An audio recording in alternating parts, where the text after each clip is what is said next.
का फायदा क्या है, किस लिए किया जा रहा है, महात्मा गांधी जी का नाम क्यों हटा रहे हैं। महात्मा गांधी जी तो इस देश के मतलब सबसे बड़े नेता इतिहास में, दुनिया में, विश्व में माने जाते हैं, तो उनका नाम हटाने के लिए मुझे पता नहीं, मुझे समझ में ही नहीं आ रहा कि मकसद क्या है, इनकी मंशा क्या है। जो सरकार केवल झूठ बोलने, नाम बदलने में माहिर है, कुछ कर नहीं सकती। प्रधानमंत्री जी ने मनरेगा के बारे में कुछ बोला था, उससे कदम आगे बढ़कर इनका असली चेहरा बाहर आ जाएगा। गोडसे के लोग गांधी के नाम तक को इस देश में बर्दाश्त नहीं कर सकते। मित्रांनो नमस्कार। मित्रांनो, तुम्हाला माहिती आहे का, मागच्या 75 वर्षापासून स्वातंत्र्य मिळाल्यानंतर आपल्या देशातील 30% जी जनता आहे ती दारिद्र्य रेषेखाली जगत आहे आणि त्याला कारण आहे circle of poverty. Circle of poverty म्हणजे काय ते आपल्याला पहिल्यांदा समजून घ्यावं लागेल। म्हणजे ते त्या सर्कल ऑफ पॉवर्टीमध्ये ते कशा प्रकारे फसलेले आहेत किंवा ही जी जनता आहे ही मागच्या 75 वर्षामध्ये अशा प्रकारे का जीवन जगत आहेत ह्याची कारण आपल्याला समजतील। आणि म्हणून सर्वात पहिल्यांदा आपण हे समजून घेऊया की सर्कल ऑफ पॉवर्टी म्हणजे काय। सर्कल ऑफ पॉवर्टी याचा अर्थ दारिद्र्याचं दुष्टचक्र। आणि हे जे दारिद्र्याचं दुष्टचक्र आहे त्याची सुरुवात कशी होते तर आपण जर बघितलं असेल की प्रत्येक, मग तुमच्या घरामध्ये असेल, आपल्या घरामध्ये असेल, जे पण का आपण जे जीवन जगतो त्या जीवनामध्ये प्रत्येक माणसाला 3 गोष्टींची आवश्यकता असते।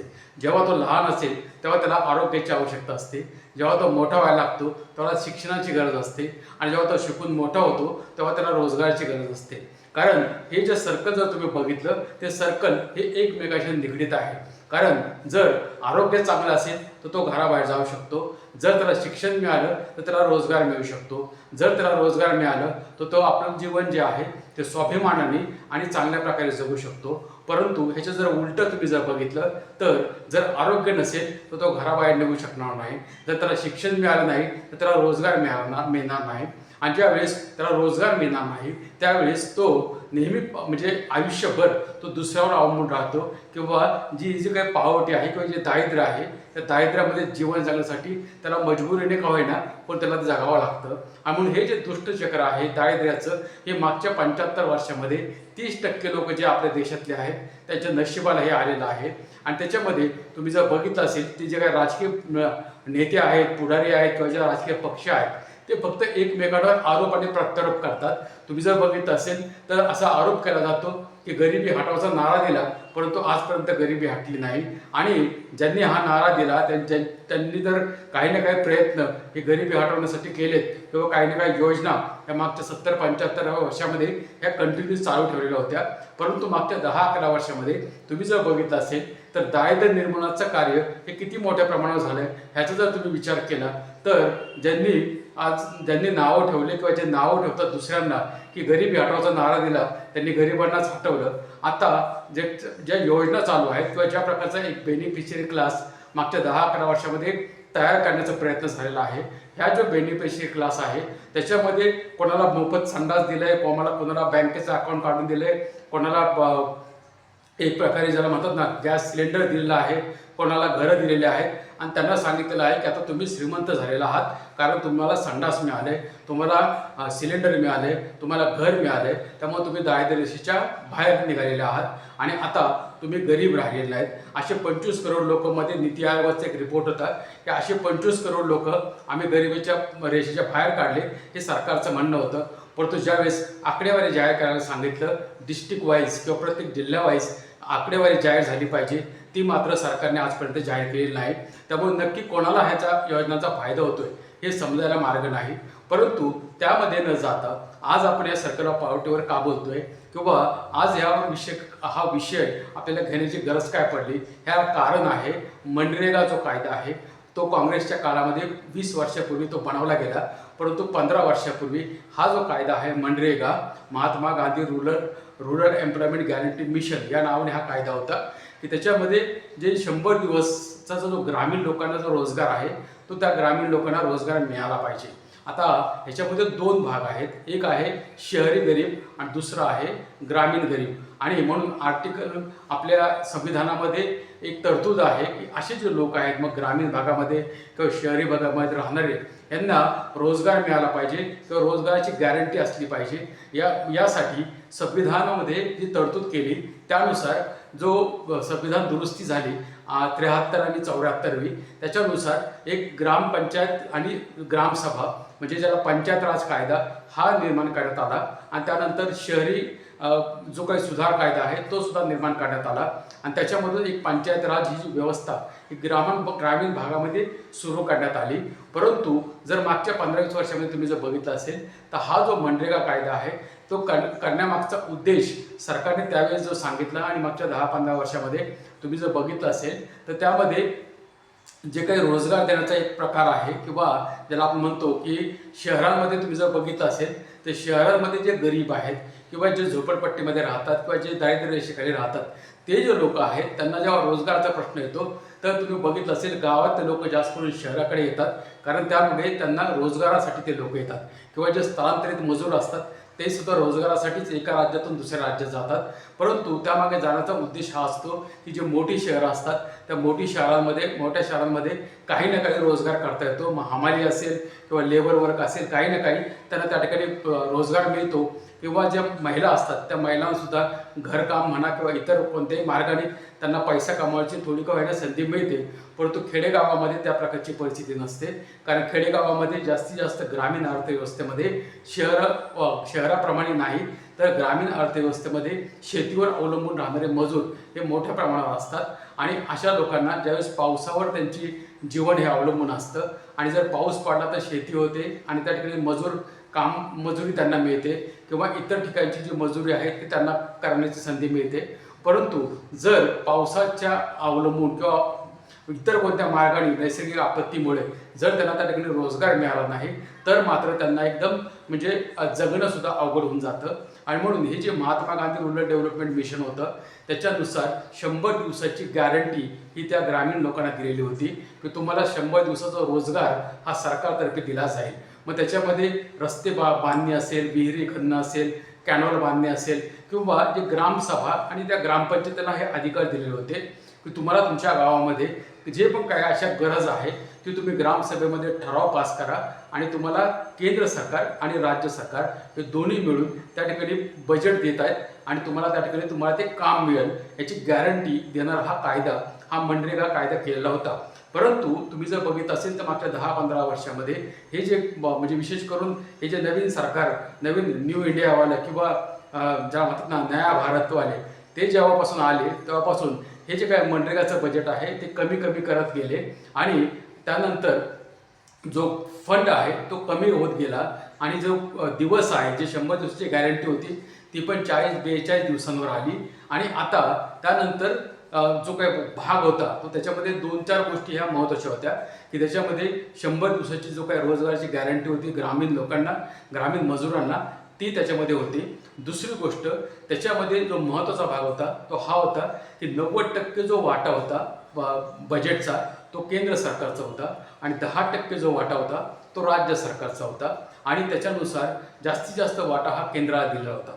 त्यानंतर तिसरी जी गोष्ट त्याच्यात महत्त्वाची होती ती ही होती की राज्यांना आणि ग्रामपंचायतींना आणि ग्रामसभांना हा अधिकार दिलेला होता की त्यांच्या गावामध्ये किंवा त्यांच्या एरियामध्ये त्यांना जे काही विकास कामं करायची असतील त्यासाठी त्यांना फक्त एक प्रोजेक्ट द्यायचा किंवा त्यांनी त्या ठिकाणी ग्रामसभेमध्ये ठराव मंजूर करायचा आणि तो केंद्राकडे पाठवायचा आणि बजेट आलं की त्याच्यानुसार ती कामं होत होती. परंतु आता सरकारने ह्या कायद्यामध्ये किंवा हा जो मनरेगा कायदा आहे त्या मनरेगा कायद्याला एक प्रकारे रद्द करायचं ठरवलं आहे किंवा तो मनरेगा कायद्याचं नाव आणि त्याची पूर्ण जी रचना होती ती पण बदललेली आहे आणि त्यांनी हा जो मनरेगा कायदा होता त्याच्याऐवजी एक नवीन कायदा त्यांनी आता बनवायचं ठरवलेलं आहे किंवा त्याचा जो मसुदा आहे तो आता हे विंटर सेशन जे आता हिवाळी अधिवेशन जे पार्लमेंटचं चालू आहे त्याच्यामध्ये हा कायदा त्यांनी घेतलेला आहे किंवा हे विधेयक त्यांनी पुढे आणलेलं आहे ते आता स्टँडिंग कमिटीकडे पाठवलेलं आहे किंवा त्याच्यावर विचार विनिमय होणार आहे. परंतु त्याच्यातले जे काही मसुदा आहे तो सर्व जे खासदार आहेत त्या खासदारांना वाटलेला आहे आणि त्याच्यामध्ये ज्या काही गोष्टी आहेत त्या गंभीर आहेत. म्हणजे एक प्रकारे तुम्ही जर बघितलं असेल तर 2014मध्ये एक वादा केलेला होता किंवा घोषणा दिलेल्या होत्या अच्छे दिन आने वाले हैं. त्याच्यामध्ये सांगितलं होतं की 2 करोड रोजगार आम्ही दरवर्षी या देशामध्ये निर्माण केले जातील. म्हणजे त्यानुसार 11 वर्षामध्ये 22 करोड लोकांना रोजगार मिळण्याची गॅरंटी एक प्रकारे किंवा एक आश्वासन म्हणा घोषणा म्हणा किंवा त्यांनी ती दिलेली होती, परंतु ते एक प्रकारे आता जुमला झालेला आहे आणि आता ते स्वतःच त्या गोष्टीवर बोलायला तयार नाहीत आणि कदाचित ते विसरले पण असतील की आपण काय घोषणा दिल्या होत्या. परंतु त्या ठिकाणी 2 करोड रोजगार हे मिळालेले नाहीतच, उलट आता जी बेरोजगारी आपल्या देशामध्ये आहे ती संपूर्ण म्हणजे मागच्या 75 वर्षांमध्ये सर्वात जास्त, 45 वर्षातली सर्वात जास्त बेरोजगारी ही आपल्या देशामध्ये झालेली आहे. आणि असं असताना सरकारने कोणतेही नवीन सरकारी उद्योग जे आहेत ते निर्माण केलेले नाहीत. मागच्या 11 वर्षामध्ये एकही सरकारी कंपनी ही निर्माण झालेली नाही. उलट मागच्या 75 वर्षामध्ये काँग्रेसच्या काळामध्ये जे जे सरकारी प्रकल्प निर्माण केले गेले होते ते सर्व प्रकल्प खाजगी उद्योगपती, फक्त 2 उद्योगपती त्यांच्या घशामध्ये ते सरकारने घालायचं काम केलेलं आहे.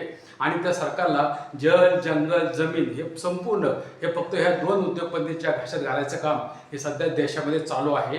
आणि दुसऱ्या बाजूला 80 करोड लोकांना मोफत रॅशन देऊन त्यांना जिवंत ठेवायचं काम चालू आहे.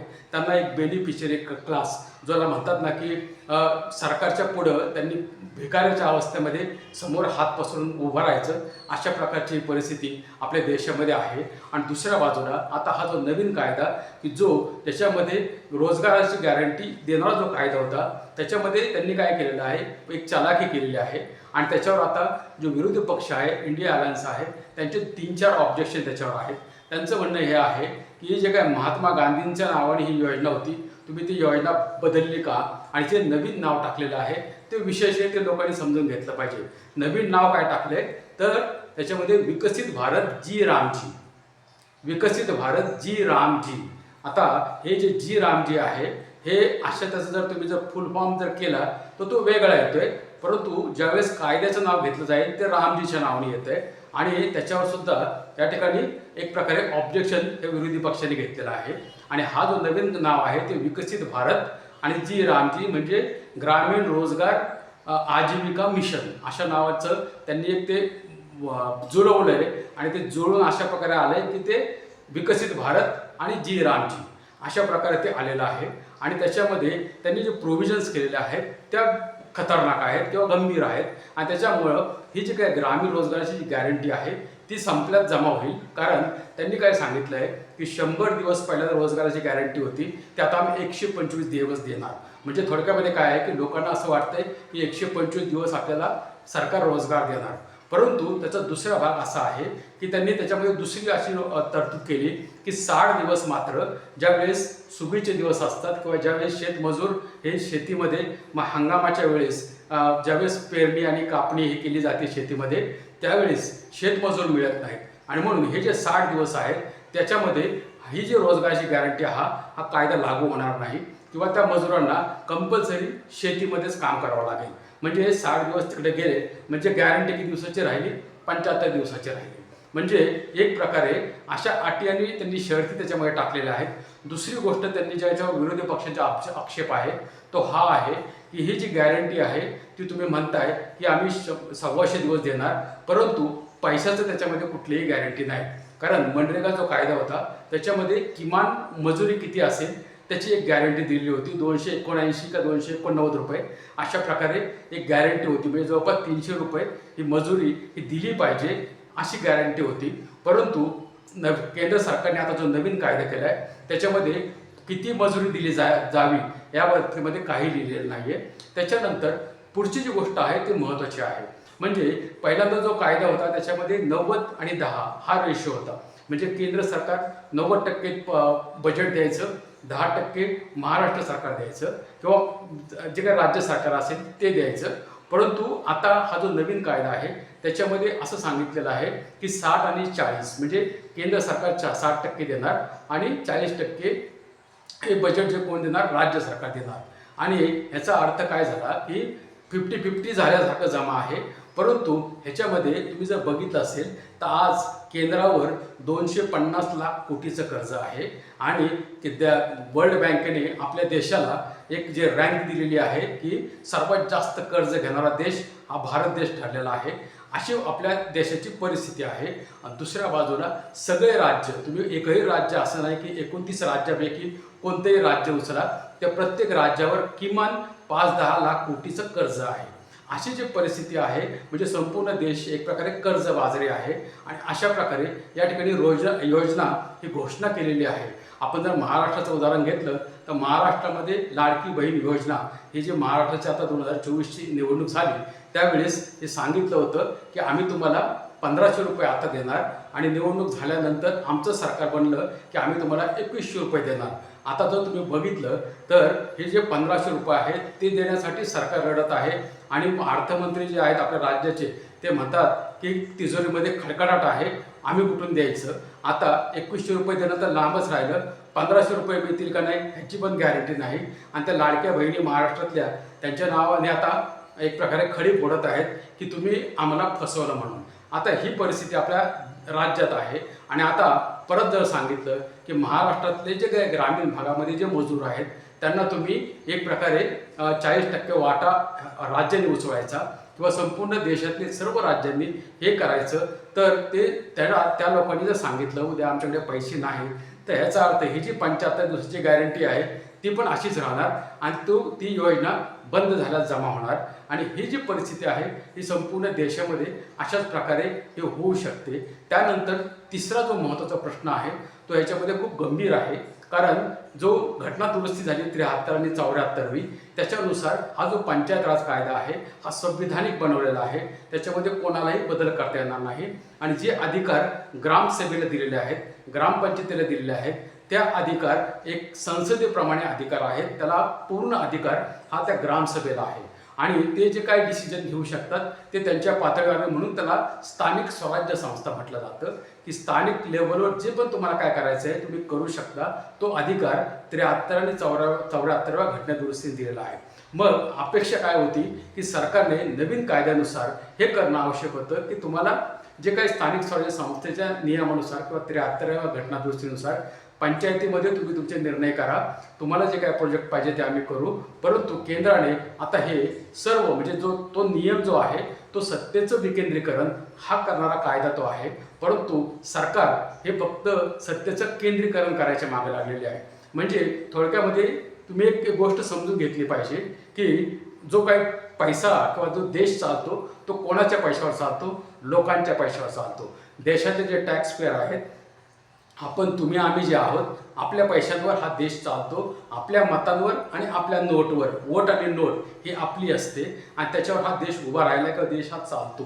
परंतु तुम्ही जर बघितलं असेल तर केंद्राकडे ज्यावेळेस ही तिजोरी आहे किंवा केंद्राच्या हातामध्ये हा देशाचा पैसा आहे आणि तो त्यांनी एक प्रकारे आपण म्हणूया की जबरदस्तीने काढून घेतल्यासारखा आहे. कारण 2016मध्ये जेव्हा त्यांनी हा GST आणला तो घटना दुरुस्ती करून आणला. कारण घटना दुरुस्ती करावी यासाठी लागली की घटनेनुसार सर्व जसं केंद्र सरकार स्वायत्त आहे तसे सर्व जे राज्य आहेत ते सुद्धा स्वायत्त बॉडी आहेत आणि घटनेने संविधानाने त्या राज्याला आणि केंद्राला हे स्वतंत्र अधिकार दिलेले आहेत. प्रत्येकाला आपला अधिकार आहे टॅक्स गोळा करायचा. परंतु ह्या GST मुळे काय झालं की राज्यांच्या अधिकारावर एक प्रकारे केंद्र सरकारने अतिक्रमण केलं आणि देशाचा जो पैसा आहे तो स्वतःकडे काढून घेतला. आणि आता खूप साऱ्या ज्या ठिकाणी त्यांचं डबल इंजिनचं सरकार नाही त्या ठिकाणची जी राज्य आहेत ते एक प्रकारे आक्रोश करत आहेत किंवा आमचा जो GSTचा निधी आहे तो आम्हाला दिला जात नाही. म्हणजे सरकारने पहिल्यांदाच त्यांना फसवलेलं आहे आणि त्यांचा जो GSTचा पैसा आहे ते सरकार देत नाही. आणि आता ह्या योजना अशा प्रकारच्या योजना जाहीर करून पुन्हा एक वार सरकार सांगत आहे की तुम्ही राज्यांनी खर्च केला पाहिजे. म्हणजे थोडक्यामध्ये पैसा सगळा गोळा केला केंद्राने, देशाचा टॅक्स सगळा गोळा करते केंद्र आणि राज्याला आता एक प्रकारे भिकारीच्या परिस्थितीमध्ये आणलंय आणि आता त्यांना सांगतायत की तुम्ही हा खर्च करायचा. म्हणजे थोडक्यामध्ये एक प्रकारे राज्यांच्या अधिकारावर अतिक्रमण, त्याच्यानंतर जे स्थानिक स्वराज्य संस्थांचा जे कायदा आहे त्याच्यावर अतिक्रमण आणि जे काही रोजगाराची गॅरंटी आहे ती पुन्हा एक वार आजचे दिनच्या नावासारखीच पुन्हा एक वार जुमला होणार. ह्याचा अर्थ काय की ना ग्रामीण रोजगार सरकार देत, ना शहरी भागात रोजगार देत किंवा जे तरुण आहेत जे बेरोजगार आहेत त्यांना कोणताही अधिक रोजगार दिला जात नाही. आणि दुसऱ्या बाजूला कौशल विकास योजनेच्या नावाखाली फक्त लोकांची दिशाभूल करण्याचा प्रयत्न आपल्या देशामध्ये चालू आहे. आणि म्हणून हा जो कायदा याला इंडिया अलायन्सचे जे विरोधी पक्ष आहेत त्यांनी तो विरोध केलेलाच आहे. परंतु त्याच्यामध्ये 2-3 गोष्टी एक आहेत की काहीतरी करून देशाचं जे लक्ष आहे ते धार्मिक मुद्द्यांवर आणायचं, काहीतरी करून नावं बदलायचे, मग रस्त्याचे नावं बदलायचे, शहरांचे नावं बदलायचे, एअरपोर्टचे नावं बदलायचे आणि जिथे जिथं अस्मिता येईल त्या अस्मितेचे मुद्दे उचलायचे आणि लोकांना भरकटायचं. आणि जे मुख्य मुद्दे त्यांचे आहेत, ज्याच्यासाठी हे सरकार बसवलेलं आहे किंवा त्या ठिकाणी ते आलेलं आहे, त्या सरकारचे जे काही गव्हर्नन्स ज्याला म्हणतात ते गव्हर्नन्स करणं हे लांब राहिलेलं आहे. आणि फक्त अशा प्रकारचे मुद्दे आणायचे की जेणेकरून संसदेमध्ये गोंधळ झाला पाहिजे आणि त्या संसदेचं कामकाज मात्र तहकूब झालं पाहिजे. आणि जेव्हा कधी होईल तेव्हा बहुमताच्या आधारावर कायदे पास करून घ्यायचे आणि कोणतीही चर्चा संसदेमध्ये होऊ द्यायची नाही. अशा प्रकारची एक स्ट्रॅटेजी केंद्र सरकारचे जे काही बसलेले लोक आहेत त्यांचे आहे का काय असा संशय यायला पूर्ण आपल्याला एक संशय घ्यायला पूर्ण जागा आहे.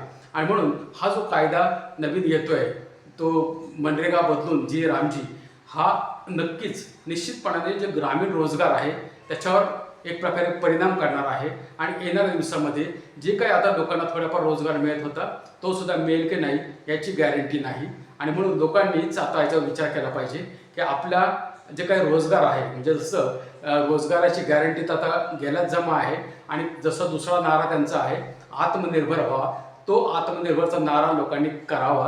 आणि सरकारने आपले हात वर केलेले आहेत. सरकार म्हणतंय की तुम्ही आत्मनिर्भर व्हा, याचा अर्थ तुम्ही तुमच्या पायावर उभे राहा. मग तुम्ही जसं जगायचं तसं जगा, जगता येत असेल तर, नाही तर मग तुमची इच्छा. असंच एकंदर जो वर्तन आहे हे सरकारचं दिसतंय. आता ह्याच्यावर लोकांनी विचार केला पाहिजे की आपण काय करायचं.